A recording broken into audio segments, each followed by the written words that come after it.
Well, in the group of death that features New Zealand, South Africa, Afghanistan, Canada, New Zealand have made a definitive statement by chasing down 183 in Chepauk.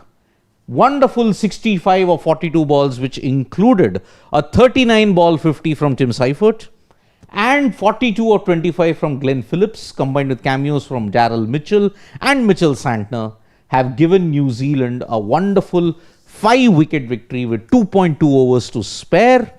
And in this group of death, where even one loss can mean certain elimination from the Super 6 stage, New Zealand have struck the first blow against, you may say, a very spirited Afghanistan side who notched up 182.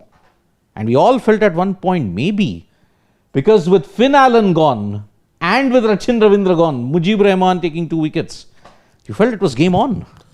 Totally, and Siddharth, for an international team that's pretty much become the face of T20 cricket, this is a huge blow.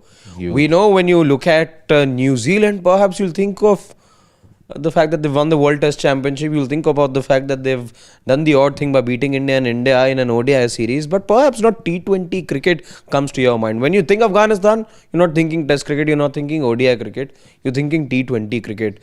They must be extremely hurt with this loss.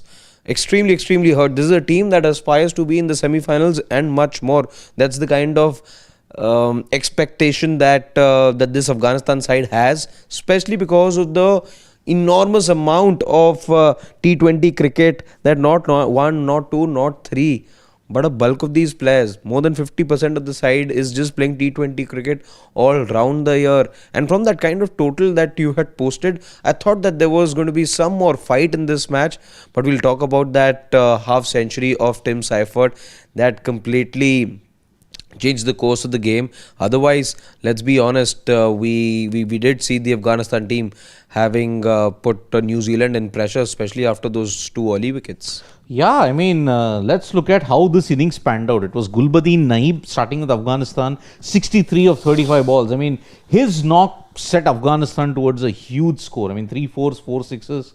I think the New Zealand bowlers, when you looked at it, yes, early strikes by Lockie Ferguson had dented them. But then Mujib, I mean, look at Sadiqullah Atal, Darvish Rasool aided Gulbuddin Naib, and because of that, 63 very, very good runs ensured that Afghanistan got to 182. But then, with Ferguson taking 2 wickets, Henry, Duffy, Ravindra all chipping in. I have a question for you before we get into how New Zealand went about their chase. Gulbuddin Naib, was today's performance better than his Oscar-winning performance? No, that Oscar-winning performance is miles ahead. Miles ahead, because that deserved an Oscar for situational awareness. But this, I'm surprised with his performance of the bat though. He's not been performing that well very consistently. But today, I think New Zealand tried to adapt to the conditions. It took them some time. But yes, in a whistle-less Chennai stadium. I mean, look at it. People outside, they wanted to buy whistles. Authorities barred them. No whistles allowed inside the stadium. I'm like, okay, this is a stadium associated with Chennai Super Kings. It's associated with whistle. It's an ICC match, no, Siddharth? It's an ICC game. But then how much harm and noise pollution can a whistle do inside a stadium? A vuvuzela in Mumbai, when you saw it, that can cause more harm. Vuvuzela and all, we saw them come in the FIFA World Cup. Where were they seen after one edition? Oh, thankfully they went. It was a terrible thing. Yeah. But again, at this point in time, Afghanistan have only themselves to blame, because after taking 2 quick wickets, the way how Seifert and Phillips calculatedly assaulted the Afghanistan bowlers. I mean, look at it. Rashid Khan had an off day. Of all guys, Rashid Khan. And he was struggling for control, even though he got rid of Glenn Phillips. But still, he dragged it back on. He was going for an aggressive shot. Quicker one, na? Yeah. He was going for an aggressive shot, but then it wasn't the Rashid Khan. He was dragging it. I think Phillips had decided that he's going to be taking the attack to Rashid, which has actually been the thing in franchise T20 cricket for a while now. Rashid Khan did not have a good IPL 2025. We've seen him get smacked around in the tournaments to follow after that. Today as well, I think the plan, yes, it backfired after a point, but he smacked him for a big 6 just the previous over or the same over Glenn Phillips. So I think he was clear that he's going to be targeting Rashid Khan. The one thing players, batters have realized with Rashid is he's got that variation definitely when it comes to his bowling speed, but he doesn't have that much turn unless the wickets aiding Rashid a lot. And teams have become courageous. Batters have finally, after all these years, mustered the courage to take on a Rashid who would otherwise be economical to say the least. He wouldn't always land with a lot of wickets, but what he would be economical, and that's when the pressure would build and the other bowler would end up taking the wickets because batters would be left with no other choice but to attack the bowler from the other end. So today as well, it felt like the same, and yeah, but I'll give him credit for that wicket of Glenn Phillips. He realized that he's taking the attack, he quickened things up, and he went for a foolish delivery to which Glenn Phillips had little time to adjust. Indeed, but see, this was also a grudge game for New Zealand because they had lost in that 2024 T20 World Cup to Afghanistan, and I think they lost very badly in that particular game. And that is where I think that paved the way for New Zealand to exit the tournament. They lost to the West Indies by a small margin, but that loss to Afghanistan ensured that yes, they were not making it to the Super Sixes. And that's why this is a vital win for them. Because you have South Africa also in the same group, and they will be determined that now Afghanistan, if Afghanistan lose this, it's clear. It's South Africa and New Zealand going through. Because New Zealand, South Africa will then determine, okay, who finishes in the top two. Although I think their seedings are already predetermined. Who is, I think it's Y1, Y2, Y3, Y4. I'm not too sure about the seedings. Yeah, so I think in that sense, New Zealand will hope that South Africa beat Afghanistan and then they go through to the Super Six, because then the game between New Zealand and South Africa becomes irrelevant in the grand scheme of things. Yes, there is also Canada. I mean, I have to see which is the other group that they are in at this stage. So, wait. Table. I'll just look at the table. So it is New Zealand, Canada, South Africa, UAE, and Afghanistan. So even UAE can be a bit of a iffy thing at this point. So yes, X4 is South Africa, and Y2 is New Zealand. So that will become non-existent at this point if Afghanistan go. Anyway, Afghanistan are not seeded. They are not in the seedings at this stage. So looking at it, if any of the teams would have exited the tournament, X4 is RS exit, Afghanistan. They'll be the ones. Y2, if it exists, then New Zealand go out, Afghanistan go in. So that is how the situation is. But yeah, definitive statement by New Zealand today. But was it helped by the fact that they got 5 games against India in this particular on a particular conditions like this? Did it help? Afghanistan, remember, are playing in the UAE and coming after beating the West Indies. So when New Zealand helped at prior preparation in India, or do you think, okay, they have still not adapted to the conditions here? No, definitely. They looked like a team that had a plan today. The way that they went about their business definitely looked much better prepared than they did in some of the matches in that T20I series. And a couple of matches New Zealand were nowhere to be seen against India. They were blown away. But otherwise, I would say from how things were about 10 days back, 12 days back for New Zealand and how they were today, I felt that there was a bit of a difference. And I am of the firm belief that, when you have a series like that, a competitive series, just a few days separating, there was only 31st was your last match, 7th. So there's only 6 days in the middle, and that's enough of a break per se. And but when the series is so close at the heels of a big tournament, I think it's always a good dress rehearsal to have, and that's what New Zealand would have gotten. Very good experience, good time to adjust to the conditions as well. Today though, they would be in some way reminded, but the only thing different for New Zealand today was in terms of a challenge. Acclimatization did happen for them, would have happened for them, I believe, but today was a day game. They played all night matches against India. Yeah, they did. All of them were 7 o'clock starts. Today was a day game for them, which is something that they will like, because again there's no dew in conversation at this time of the day, though. Chennai, we know, if this was an evening game. I am checking the schedule though, just wait. I think this is the only day game for New Zealand. Afghanistan, New Zealand, that is the case, then they have come out of jail in a big way. Feb 10th, yes, it's a day game, New Zealand, UAE. When you look at the other game, New Zealand versus South Africa, that's a night game, 7 p.m. Also, I think then, Siddharth, in that case, toss gets nullified. Yeah. Day game, also flat conditions as we are expecting in this entire edition. Then toss doesn't play that big of a role. Yeah. Again, see, look at the way how the matches have been fixed. New Zealand, 2 11 a.m. games, one 3 p.m. game, and one 7 p.m. game. Oh. Same like Pakistan.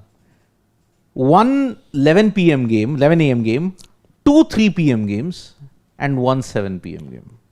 No guesses for guessing. No, exactly. No points for guessing. What happens to India? Yeah. Okay. India is only Prime time. 7 p.m., 7 p.m., 7 p.m., 7 p.m. There is no in between, no morning start at all. So Because that's it's funny that we're talking about this because last couple of editions now that we've seen, including the one that we'd won. Let's talk the Champions Trophy as well. There are so many things that were different for India than for the others. There was one venue you knew your selection was made, Champions Trophy, given that particular venue in mind, and Rohit Sharma said that I will need those many spinners, simple as that, because I know Dubai is where we're going to be playing. He said the same thing because you knew even for the semi-final, and that makes a lot of a difference. It does. For Champions Trophy, you knew you're going to be getting certain conditions in Dubai, and you selected your squad accordingly. Even for 2024, India knew that regardless of where they would finish, their match semi-final was in Guyana. Yes. India knew that. India were the only team, and remember what had happened. Let's not forget, especially in the Champions Trophy, there were a couple of teams who were made to travel to Dubai and then sent back because you did not know who the other semi-finalists would be and whether that semi-finalist would then have to play here or in Lahore. That was terrible. Yeah. So It happens. the muscle flexing may not have happened in these testing times, in these tense times right now with this whole Bangladesh-Pakistan situation. Some people expected, but the muscle flexing has happened in the past as well. Let's not forget. It is. I mean, look, this is an era that you're living in, that India and the ICC will flex their muscles to suit India. Let's make one thing very clear here. You're winning. Great, you capitalize on the situation, you won. Okay. 24, many people argue, what's the big deal? You came to know about it in Guyana, but first you have to reach the semi-final. So kudos to them. But because Pakistan in 2025 didn't want to keep friendly relations with us, so you had to pay the price for it. No, we won't go to Pakistan, Pakistan won't come to India, and that's why what happened in 2025 has spilled over into 2026, which, by the way, hopefully we get a resolution tonight. Hopefully. Or otherwise, Why don't before you 14th. fill in our family members once again about what's happened over here? Okay, so what has happened is there is going to be an ICC emergency meeting that has been called. Okay, the ICC CEO is going to join via a Zoom call. Pakistan will join in it. ICC, PCB requested more dialogues. But Bangladesh Cricket Board's Aminul Islam Bulbul has come to Lahore. What is his stake and what is his role going to be in this? Could there be something we've missed this whole while? There cannot be a backdoor entry for Bangladesh over here. Unless, what the conspiracy theorists were saying, Pakistan out, Bangladesh in. But how do you do that? No, you can't do that anymore. They've already played a game. They've already played a game. Tournament's already started. Then I think This it is not some gully competition where a team can go and the other players can come. Then fill I in. think once the decision is made, okay, I think then the sanctions will be pronounced on both Pakistan and Bangladesh. For this colluding, for the collusion that they've been doing. And also because of the way how Bangladesh pulled out without any kind of threat, where the ICC assessment was low to medium. But then still you did not come. I think primarily Pakistan, Bangladesh, I think their fates could be pronounced by the ICC today. That's why this emergency meeting has come about. What are the sanctions Bangladesh will have to pay? Could this also be in light of all that's been happening in the background? There's been so much of surround sound around Pakistan cricket and these meetings, dialogue that they want, etc., etc. Maybe is this then meeting being held so that you can put a full stop to this, announce sanctions right now, and just end this noise? Just douse it for once and for all. Maybe. I think this meeting is for that. Okay. I think sanctions, if Pakistan don't toe the line, if they say no, we were adamant in solidarity with Bangladesh, we will not play the T20 World Cup match against India, I think it's game over. I think the ICC will finalize that after the meeting because they have insisted on dialogue. It's happened once, reconsider. I think the reconsideration is today. Okay. Because the first press release that came, we urge the PCB to consider a middle ground that appeals to all the stakeholders. I think that day is today. If Pakistan don't fall in line, I think sanctions, massive sanctions are incoming. And Bangladesh, for not adhering to the ICC thing, they went by protocol, right? You are outvoted, you still didn't come. We told you our threat assessment, you will be given security, it's low to medium, yet you chose not to come, and then we booted you out. I think there will be more sanctions on Bangladesh also, because once you get a T20 World Cup out, Scotland is coming, that's only one part of the punishment. The other part of the punishment might be loading. So I think that is why this emergency meeting has come about. That's my take on it. Or maybe they have been told, from future, BCB, toe the line, otherwise you're done for. Pakistan will be given a stern message and they'll be forced to make a U-turn on that February 15th game. Most likely. So we are awaiting this. Currently, I think the meeting is going on in Lahore. I'm not so sure. Aminul Islam Bulbul has reached Lahore today morning. I don't know when is the meeting happening and when will the details emerge. But let's see. I think we have got time until Friday. I mean, we have got time until this night time to see what the PCB. No, it's not that. I was just. Even I'm also checking. Both our phones just rang. I know. Yeah. For our this thing, we have to continuously monitor all this. So please. No update yet. No update yet. I think we'll come to know by the evening, night time at this stage, or maybe by tomorrow. Worst case, because you only have 1 week left. Only 1 week left for the game to happen. I remember last week, February 1. In fact, it was on a Monday, I think, that we were doing the dugout. I'm talking about the week ending today. And somebody had said, or I think it was Sunday night only when we had done that story. Somebody said, I didn't know that the ICC works on Sunday as well, because the ICC had, remember those guidelines and all that communication that was sent across to Pakistan? I think it had come on last Sunday. Last Sunday. Feb 1. Anything that should happen, it has to happen on a Sunday. When it comes to Pakistan. So that's what, and somebody said, okay, the ICC is working on a Sunday. How does that happen? Now today there's a meeting happening. So there's another working Sunday now for the ICC. I know. So yes, we will bring you all the latest updates as and when it happens from this particular meeting. But then we have got 2 more games today. England versus Nepal in Mumbai, followed by Sri Lanka versus Ireland at the Premadasa Stadium. Both teams begin their opening campaign of the T20 World Cup. Only UAE and Canada haven't played yet, and Australia haven't played yet. So let's see how. A quick word, though there's this one thing, Siddharth, I wanted to have your thoughts on. Shum, can I just take a look at the Afghanistan batting card? There is something about Afghanistan that we used to talk about a lot when the Asia Cup was happening, which is runs at the top, runs at the top, runs at the top. If there were, they were good. If they weren't there, there weren't any. In fact, on more occasions, you didn't see a lot of runs come from the top, and somewhere in the middle, you would find runs come for Afghanistan. Today, though, how do you look at their opening pair? Is it giving you confidence? Do you still think that they're not getting the best out of Zadran and Gurbaz as has been touted in the past? I mean, you look at multi-nation tournaments ever since the 2024 T20 World Cup. You look at it, Gurbaz has been on a steady downward slope. Yeah. In the Asia Cup, it was the inability of the top order to give you good starts which ensured that they got knocked out. They didn't even make it to the Super Fours. Yeah. It was Bangladesh, Pakistan, Sri Lanka and India. That was how it was. So that is why Gurbaz, Zadran not firing again. I mean, Ibrahim Zadran 83. In the power play, when you have to go at 183 strike rate, he's going at 83.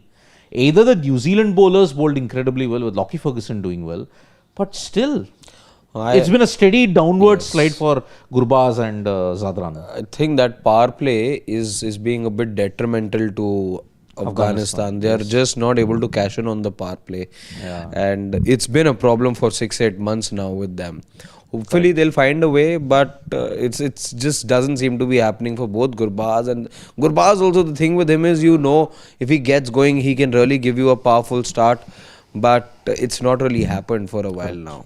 Yeah, that's the problem. So yeah, if Afghanistan now are only 1 loss away from an early exit of this T20 World Cup, they'll be kicking themselves. And that means already one part of my prediction is gone.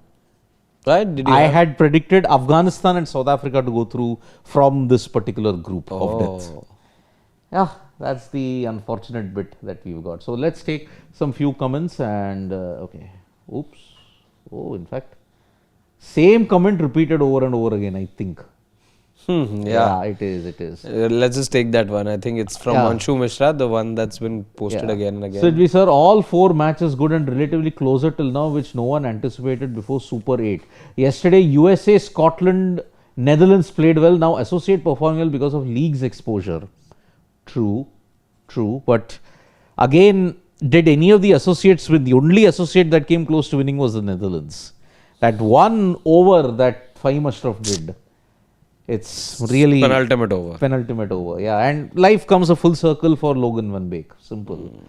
Sarat Chandra, one of the worst bowling captaincy displays from Rashid. How the hell they wouldn't have given Nabi overs right after PP? And both Nabi, just go down. And both Nabi, Rashid attacked from both ends, but gone with medium paces. I mean, today I found the team composition incredibly awry. I mean, I don't know why Noor was not picked. In Chepauk, CSK guy should have known the conditions. Is Noor there in the Afghanistan T20I team? I think he is. If he is not there, then why did you not pick him? As simple as that. So yeah, you had Noor Ahmed on the bench. Are you kidding me? Noor Ahmed on the bench in Chepauk. Well done, Rashid Khan and Afghanistan, for ensuring that you benched a proper CSK bowler with knowledge of the conditions in Chepauk. Fantastic. And let's go up. Okay, I think it's the same. Yeah, it is the same thing. Freaking awesome saying, not playing Noor Ahmed in Chepauk is a crime. Very well played New Zealand. Despite the early loss of wickets, they batted really well. 182 is a pretty good total. Still, they lost. Hurts Afghanistan. Yeah. They are now on the cusp of elimination, my friend, and they'll only have themselves to blame at this stage. Ashish Ranjan, it was a very good batting weight and 200 was a par score, but Afghanistan only scored 182 and hence lost. Yeah, I mean, New Zealand chased it with 14 balls to spare. 14 balls and coding Shiksha. What a fantastic knock by Tim Seifert. Plays like McCullum. I don't think even he was expecting this generous compliment. I'll give him some time. Seifert, when you look at it, let him do well in tests. McCullum was very good in test matches. Let's make no mistake. I mean, only New Zealand guy to hit a triple hundred. Only guy to hit back-to-back double hundreds against one particular opposition. That's McCullum for you. So, yeah. They will rue this fact, Afghanistan. They didn't play Noor and they managed an under-par score. That's it. They are only going to be a step closer to it. Which what freaking awesome saying. No chance Afghanistan have against South Africa and Ahmedabad. Who was it amongst us, or was it one of our family members who hadn't included South Africa in the top 4? I don't know. I had included South Africa. I think all of us included South Africa. But I didn't include New Zealand. New Zealand even I didn't include. So, but now it looks like one half of our prediction has already gone wrong. Afghanistan out, New Zealand in. So let's see how that goes down. Okay. Yeah, even Harshad didn't pick New Zealand. Even I also didn't pick New Zealand. I wasn't here the day that you guys would have done predictions. Oh, you aren't? I was. ठीक है. So, yep, simple. Now we'll be bringing you more updates, but our major focus will be on the ICC meeting. Emergency meeting. Emergency meeting. Let's see how that pans out. So, from me and Harshad, it's bye-bye, Nandri, and we'll be joining you shortly for any other breaking news updates. Bye-bye.